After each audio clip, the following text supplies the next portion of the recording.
झारखंड में 19 सालों बाद हो रही जेट परीक्षा में गड़बड़ी का मामला सामने आया है, जिसके बाद बोकारो के एक परीक्षा सेंटर में जमकर हंगामा हुआ। मामला था 32 विद्यार्थियों को प्रश्न पत्र न मिलने का, जिसके बाद जेपीएससी की तरफ से एक सूचना भी जारी की गई है, जिसमें दो अलग अलग परीक्षा केंद्रों में प्रश्न पत्र रद्द करने की भी बात हुई है। पूरी चर्चा के लिए हमारे साथ वरिष्ठ सहयोगी प्रदीप महतो मौजूद है। प्रदीप जी, ये मामला 19 सालों बाद जेट परीक्षा, जिसमें भाषाई विवाद भी काफी जोर पकड़ता रहा, लेकिन अब जब परीक्षा हुई तो उसमें भी विवाद देखने को मिला। देखिए, ये फिलहाल बस मैं ये कहना चाहूंगा कि जो कोई भी एग्जाम झारखंड में लिए जा रहे हैं, अभी पिछले अगर हमने देखें कि 2-3 एग्जाम को छोड़ दे, अगर जेपीएससी के सिर्फ एग्जाम को छोड़ दे तो उत्पाद सिपाही में भी इस तरीके के तमाड़ में 160 से ज्यादा लोगों को हिरासत में लिया गया था, संदिग्ध था। बाद में आयोग की तरफ से ये साफ कर दिया गया कि वो लोग परीक्षा में शामिल नहीं हुए। लेकिन ये जो पूरा मामला है, ये बोकारो के सेक्टर 9 के सरदार पटेल पब्लिक स्कूल का है। इसमें बताया गया कि एक सेट है, जैसे ABCD करके सेट प्रश्न पत्र मिलते हैं, तो उसके 32 प्रश्न पत्र परीक्षा केंद्र पहुंचे ही नहीं। मतलब जिन 32 छात्रों को परीक्षा देनी थी, उनके प्रश्न पत्र जो हैं वो पहुंचे ही नहीं थे। और उसके बाद जब उन लोगों ने वहां मौजूद इन्विजिलेटर से बातचीत की तो उन्होंने कहा कि आप लोगों का पेपर यहाँ नहीं पहुंचा है, आप लोगों का पेपर गलती से धनबाद चला गया। तो भाई, जब इस तरीके की चीजें होंगी, क्योंकि एग्जाम जो है वो पूरे राज्य में 6 जिलों में आयोजित हुई थी, ठीक है, उसमें रांची भी था, बोकारो भी था। और तो उसके बाद फिर आग बबूला हो गए छात्र जिन्हें परीक्षा देना था, और उसके बाद उन्होंने हंगामा कर दिया। मामला इतना बढ़ गया कि वहां डीसी एसपी तक को पहुंचना पड़ा।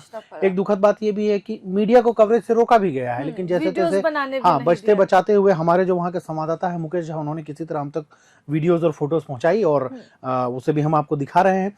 तो सवाल बस राजलक्ष्मी यहाँ पे बस एक ही है कि भाई, हर एग्जाम में इस तरह की दिक्कतें क्यों हो रही है, जबकि हर बार आयोग की तरफ से दावा किया जाता रहा है कि भाई पूरी तैयारी है, कदाचार मुक्त परीक्षा होगी, किसी तरह की कोई गड़बड़ी नहीं होगी। फिलहाल जेपीएससी ने एक जवाब दे दिया है कि वो अब आगे इस पर क्या कदम उठाने वाली है। लेकिन ऐसे में एक चीज बस मैं यही कहना चाहूंगा कि देखिए, अब जिन लोगों का एग्जाम कैंसिल हुआ है, अगर आप पूरे राज्य का परीक्षा रद्द नहीं करते हैं, उस प्रश्न पत्र का ही अगर आप करते हैं, उस जो कोड आता है ABCD के हिसाब से, तो भाई उसमें भी तो पूरा को फिर राज्य में आपको परीक्षा करानी पड़ेगी, फिर से आपको दोबारा से सब कुछ संसाधन लगाने पड़ेंगे, सारा कुछ आपको ठीक है, लगाना पड़ेगा। तो 2 विषयों के पेपर रद्द हुए हैं, एक तो भाषा 009 और एक रांची के CM स्कूल ऑफ एक्सीलेंस में हो रहे उड़िया भाषा की परीक्षा जो है वो भी उस क्षेत्र में रद्द कर दी गई है। यानी कि 2 परीक्षाएं जो है फिर से आयोजित कराई जाएगी, 2 सेंटरों की परीक्षा फिर से आयोजित कराई जाएगी, जिसे लेकर जेपीएससी की तरफ से अधिसूचना भी जारी कर दी गई है। लेकिन सवाल बड़ा यही है कि जब कदाचार मुक्त परीक्षा की बात कही जाती है, तमाम तरह की तैयारियां होती है और सालों छात्रों का इंतजार होता है, बावजूद भी उसके इस तरह की गलती कैसे हो सकती है? क्योंकि 32 प्रश्न पत्र नहीं पहुंचे। जो छात्र सालों से इस परीक्षा के इंतजार में थे, तैयारी करके परीक्षा हॉल आए, उन्हें पेपर मिला ही नहीं, जिसके बाद हंगामे की ये तस्वीर आई और ये एकदम दयनीय स्थिति जो है वो परीक्षा की देखने को मिल गई। देखिए राजलक्ष्मी, यहाँ बस एक चीज ऐड करना चाहूंगा कि देखिए, सरकार प्रशासन अपना काम तो कर रही है, ठीक है। एग्जाम, बहुत सारे ऐसे एग्जाम हुए जो सालों से लंबित पड़े थे। अगर हम देखें, पिछले दिनों मुख्यमंत्री हेमंत सोरेन ने जब से राज्य बना है तब से CDPO का नियुक्ति ही नहीं हुआ था, तो कई CDPO को नियुक्ति पत्र भी दिया पिछले दिनों। उसके बाद उत्पाद सिपाही का परीक्षा भी ये 2023 का ही था, वो लिया गया। जेपीएससी को भी कोशिश की जा रही है कि कैलेंडर को ठीक किया जाए।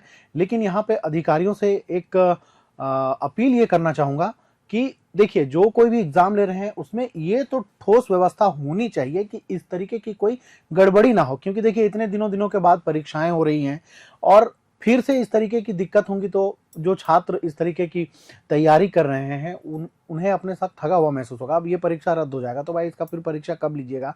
तो कई बार क्या होता है कि छात्रों की उम्र निकल जाती है, तो छात्र फ्रस्ट्रेशन का भी शिकार हो जाते हैं। तो अधिकारियों से और आयोग में जो लोग भी इस तरह की चीजों को, परीक्षाओं को देखते हैं, अपील बस यही रहेगी कि सर, अगर समय पे सब कुछ सही हो जाए तो झारखंड और आगे कुछ जा सकता है। ही नहीं, क्योंकि जैसे आपने कहा कि अब परीक्षा कब होगी, ये अधिसूचना में ये बात भी लिखी गई कि परीक्षा की अगली सूचना जारी की जाएगी, लेकिन कब जारी की जाएगी इस बात की कोई जानकारी यहाँ पर मिली नहीं। उम्मीद यही है कि जिन 2 विषयों पर, जिन 2 सेंटर्स पर ये हंगामा देखने को मिला, विवाद हुआ है, परेशानी आई है, जल्द से जल्द उन 2 सेंटर्स पर परीक्षा का आयोजन फिर से हो और बिना किसी कदाचार के हो, बिना किसी विवाद के हो, ताकि झारखंड आगे बढ़ सके, क्योंकि झारखंड में विकास की बेहद आवश्यकता है। और सरकारी नौकरी में इस तरह की धांधली लगातार छात्रों के मनोबल को तोड़ रही है। उम्मीद यही है कि जल्द से जल्द चीज़ें लाइन पर आएंगी और ये गड़बड़ियों का दौर जो है वो झारखंड में जल्द खत्म होगा। फिलहाल इस रिपोर्ट में, इस बातचीत में बस इतना ही। हमें दीजिए इजाजत, फिर आपसे मुलाकात होगी किसी अन्य खबर के साथ। प्रभात खबर.com, विश्वास वही, रफ्तार नहीं।